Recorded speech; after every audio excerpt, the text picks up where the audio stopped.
बुबु भनेको चाहिँ राई भाषाबाट फेरि दाजु भनेको है।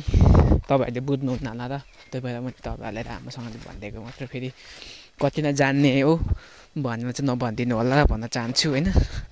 म चाहिँ उता बारी एउटा मैले के अरे आफ्नो खेतबारीदेखि गरेर बाबाको घरदेखि गरेर म चाहिँ अहिले घर फर्किँदैछु। मेरो घर जाने बाटो चाहिँ यता यस्तो छ है।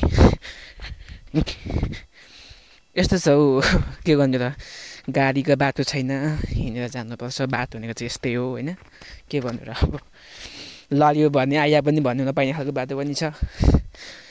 अब यस्तै हो। म यो ठाउँमा कति 21 वर्ष पुगिसकेला म यो ठाउँमा हुर्केको मान्छे हो। मलाई चाहिँ केही लाग्दैन, ठिकै मतलब मेरो, किनकि मेरो गाउँ रमाइलो लाग्छ मलाई चाहिँ होइन। यो चाहिँ चुडीको बोट हो।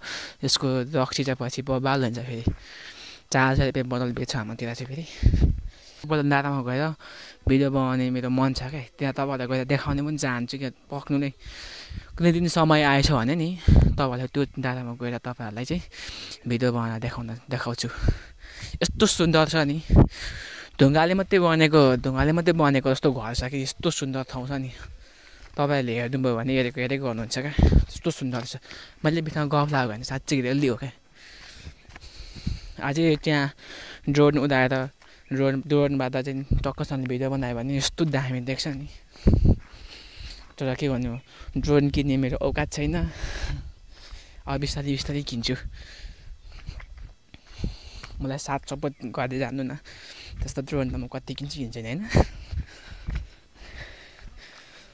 मेरो पनि केराहरू चाहिँ धेरै मम्मी बाबाहरूले रोप्नु भएको छ। तल दाइले चाहिँ के मम्मी